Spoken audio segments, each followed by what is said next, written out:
Detective Rivera with the Orange County Sheriff's Office. Today's date is February 24th, 2010. The time is 4:16. In the room with me right now is a Thomas George Tobin. Is that correct? Correct. Did you see any blood in the water or anything like that?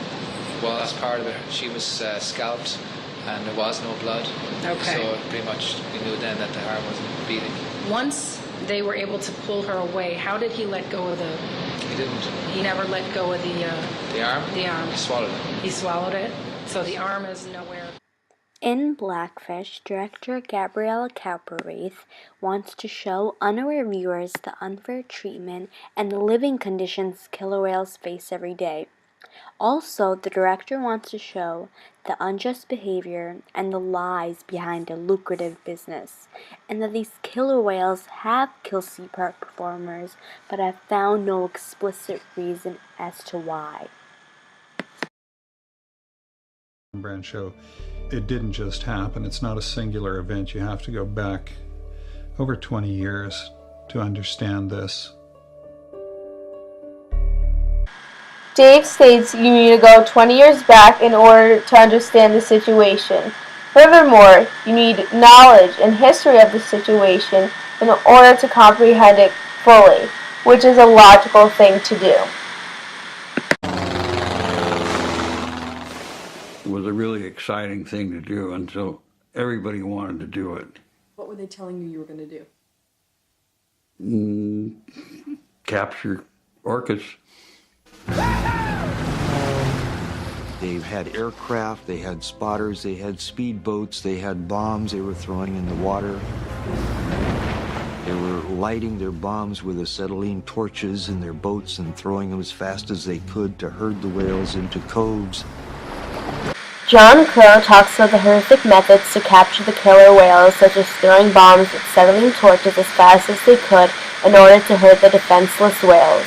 If the word bomb was heard in an airport, there would be serious consequences, yet bombs are being thrown at whales. But the orcas had been caught before, and they knew what was going on, and they knew their young ones would be taken from them.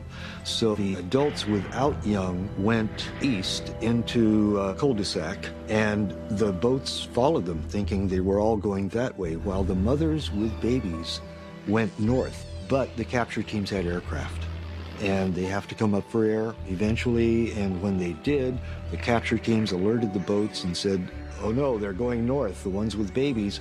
So the boats, the speedboats, caught them there and herded them in. The two groups of killer whales separate and go different routes in order to protect their young and deceive the hunters, which makes a point of their intelligence.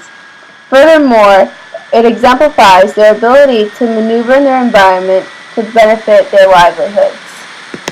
Because the whales in their pools die young, they like to say that all orcas die at 25 or 30 years. 25 to 35 years. 25 to 35 years. They're documented in the wild, living to be about 35 or mid-30s. They tend to live a lot longer in this environment because they have all the veterinary care. And of course that's false. We knew by 1980, after a half a dozen years of the research, that they live equivalent to human lifespans.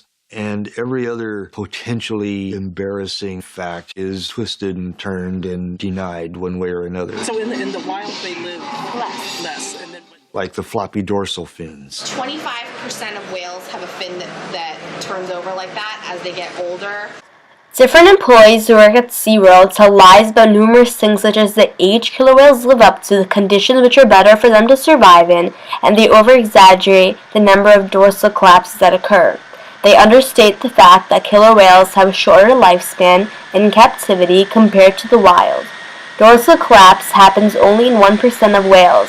However, employees falsely proclaim that 25% of whales have dorsal collapse. This exaggerates their fin deformities on a large scale. The purpose is to show the perpetual cruelty imposed upon killer whales, and the argument is to elucidate why these whales need to be released from captivity. The film shows opposite viewpoints. One of the viewpoints shows how inhumane, abusive, and violent it is to keep whales in captivity due to a lucrative business, whereas the other viewpoint shows how the trainer who is to blame for these violent attacks and that the whales want to perform these stunts.